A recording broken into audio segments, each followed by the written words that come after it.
দিনটি ছিল রবিবার। গরমের ছুটিতে ঢাকা থেকে গ্রামের বাড়িতে যাচ্ছি। ট্রেন একটু লেটে এসেছে, তাই সন্ধে হয়ে গেছে। সামনে আমাকে পাড়ি দিতে হবে একটি বড় ঘন জঙ্গল। অনেকেই বলে আমি সামনে যে জঙ্গলটি পাড়ি দেবো সেখানে নাকি ভূত আত্মারা ঘুরে বেড়ায়, কিন্তু আমি এসবে বিশ্বাস করি না, কারণ আমি হচ্ছে ঢাকাইয়া পোলা।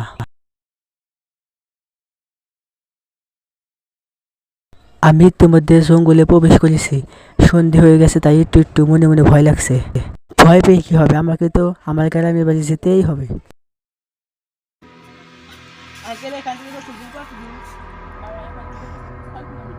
আচ্ছা, তাহলে আমি যাই। হ্যাঁ, দাঁড়াও বাবা, এখান দিয়ে একলা যেতে পারবে না, কারণ এই জঙ্গলটা খুব ভয়ানক। কেউ গেলে তার সাথে যাই। আচ্ছা, তাহলে আমি এখন এখানে তাহলে বসে আপনার সাথে একটু আলাপ পাই। যদি কোনো লোক আসে তো আসে। আচ্ছা বাবা, বসো। স্পটম্যান। জি আঙ্কেল, এই একটু আসছি। আরে এত সুন্দর বল তুমি কোথায় পেলে বাবা? ও, এই বলটা কথা তো বলতে চাই না। ওই আর কি, হাতে নিয়েছি।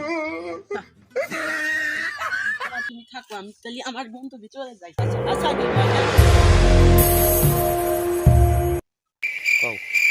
অনেকক্ষণ তো বসে আছি, এখন থেকে বললো না।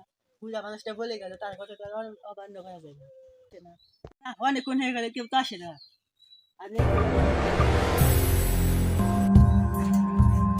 স্টপ স্যার, আমার নাম মতি। আপনি কি এদিকে যাবেন? আমি এদিকে যাচ্ছি, যাবেন কি? হ্যাঁ,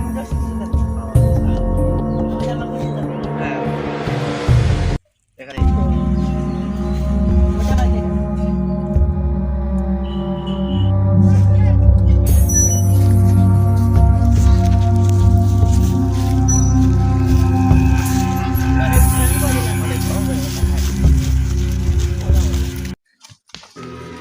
আরে এখান থেকে বুঝতে পারছি না, আমাকে একটু সাহায্য করে। আচ্ছা,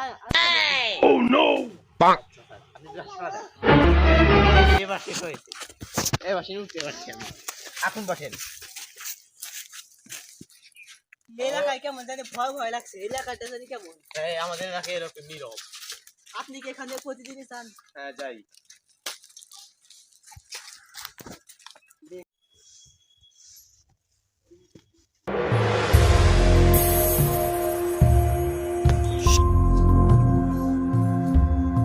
তাহলে স্যার আপনি এখানে একটু দাঁড়ান, আমার প্রকৃতির একটা সাহায্য।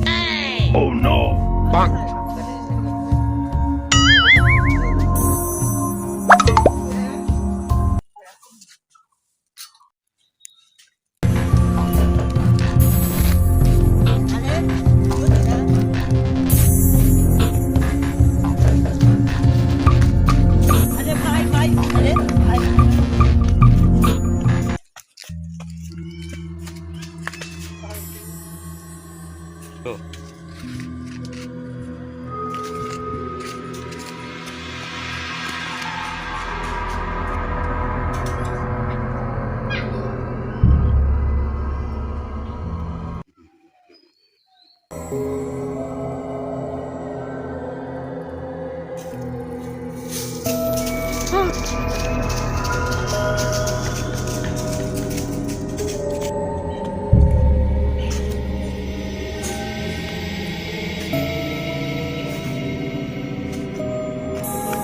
আরে ভাই, আপনার মুখ দিয়ে দেখান তো, আপনি কে চিনতে পারি না।